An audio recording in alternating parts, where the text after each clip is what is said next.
जय माँ मथुरासिनी। मित्रों, मोहरी विवाह संवाद यूट्यूब चैनल पर आप अगर नए हैं तो चैनल को सब्सक्राइब करें, आई बेल का बटन दबाएं और मित्रों के साथ शेयर करें। मोहरी विवाह संवाद यूट्यूब चैनल का एक ऐप है मोहरी विवाह संवाद के नाम से, जहां आप अपने प्रियजनों का चर्च प्रकाशित कर सकते हैं। अविवाहित चर्च, वर वधू चर्च, पुनर्विवाह चर्च, मांगलिक चर्च, इस तरह के सभी चर्च आप दे करके मोहरी विवाह संवाद के माध्यम से अपने दिए गए चर्च को अपने इच्छा अनुसार आप विवाह के लिए फाइनल कर सकते हैं। आइए आज जानते हैं किस तरह के घर, किस मुख के घर शुभ होते हैं या अशुभ होते हैं, या बने हुए घर में रहते आप हैं, उसमें कहीं प्रेत का वास तो नहीं। जानने के लिए हमारे YouTube चैनल को सब्सक्राइब करें, बने रहें। आइए जानते हैं कैसा घर होता है शुभ और कौन से घर में होते हैं प्रेत का वास। अगर आपके घर का मुख पूर्व दिशा की तरफ है तो मकान पूर्वमुखी होगा। इसे सूर्य का मकान भी कहते हैं। इसके अलावा अधिकतर मकानों में पानी का स्थान गेट के दाहिने होता है, दाएं हाथ पर होता है। यदि तेज फल का वृक्ष लगा हो और बड़ा सा दरवाजा भी हो तो यह सूर्य का पक्का घर होता है।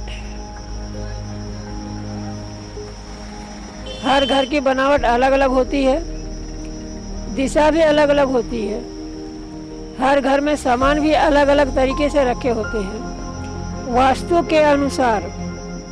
आइए जानते हैं क्या है घरों की बनावट के हिसाब से उनका ग्रह, साथ ही जानते हैं कि कौन सा उपाय करने से आपको फल मिलेंगे। सर्वप्रथम जान लेते हैं हम सूर्य का मकान। फिर से मैं विवरण दे रहा हूँ सूर्य के मकान का।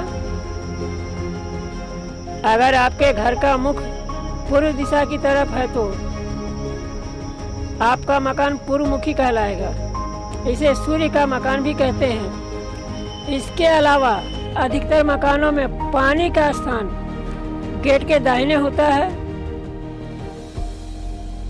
यदि तेज फल का वृक्ष लगा हो और बड़ा सा दरवाजा भी हो तो यह सूर्य का पक्का घर होता है।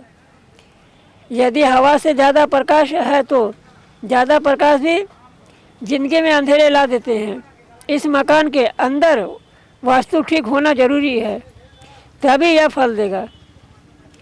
चंद्र का मकान, हालांकि चंद्र की दिशा वायथा है, लेकिन चंद्र का मकान अधिकतर पश्चिम या उत्तर कोण में होता है। यदि यह इस कोण में नहीं है तो फिर मकान से 24 से 25 कदम दूर या ठीक सामने कुआं, हैंडपंप, तालाब या बहता हुआ पानी अवश्य होगा। तब ऐसी स्थिति में भी यह चंद्र का मकान होगा।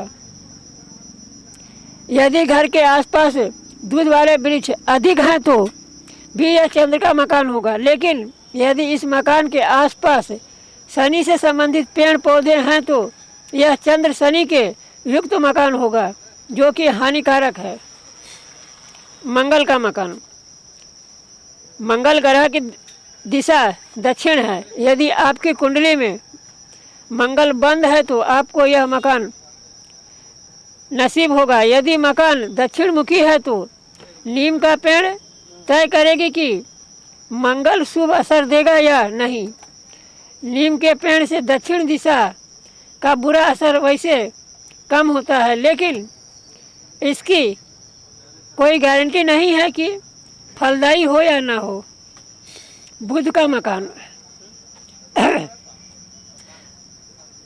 बुध का मकान उत्तर दिशा के मकान के अलावा बुध ग्रह के मकान की निशानी है। कि उसके चारों ओर खाली जगह रहती है। हो सकता है कि यह मकान सभी मकानों से अलग थलग अकेला नजर आता हो। यदि ऐसा नहीं है तो मकान के आसपास चौड़े पत्तों के वृक्ष होंगे।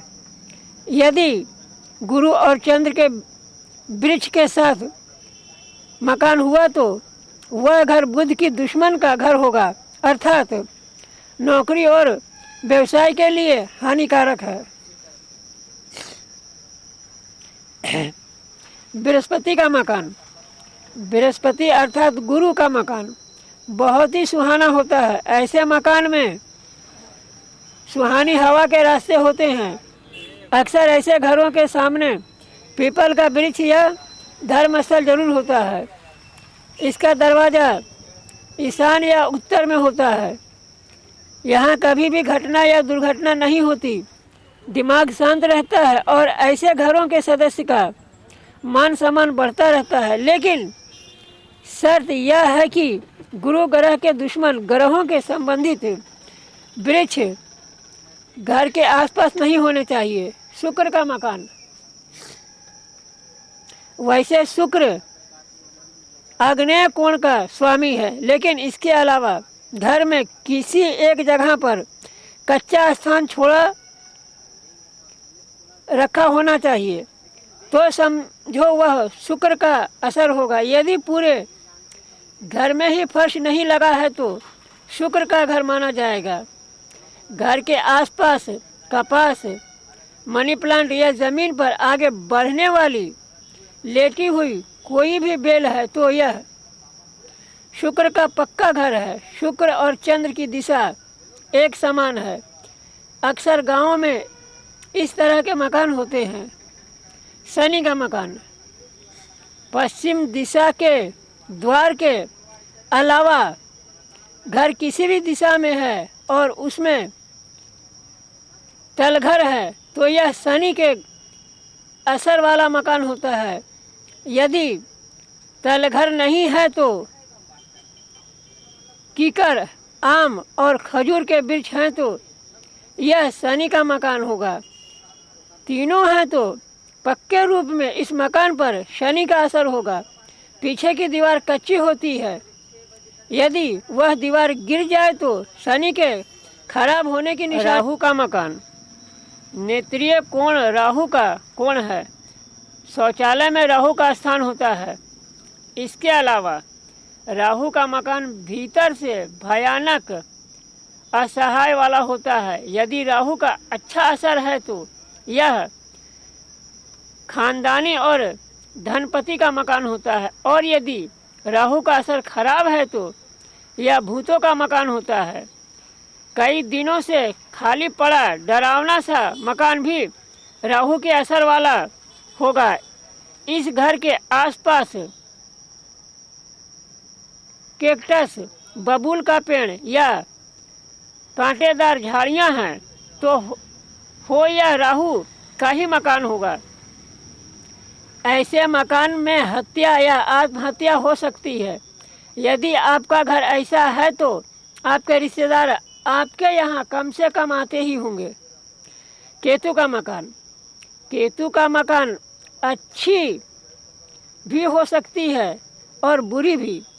केतु के मकान की निशानी है कि यह मकान कोने का होगा। तीन तरफ मकान, एक तरफ खुला या तीन तरफ खुला हुआ और एक तरफ कोई साथी मकान या खुद उस मकान में तीन तरफ खुला होगा। केतु के मकान में नर संतान, लड़के चाहे पोते हों, लेकिन कुल तीन ही होंगे। हो सकता है कि मकान के आसपास इमली का वृक्ष, तिल के वृक्ष या केले का वृक्ष हो।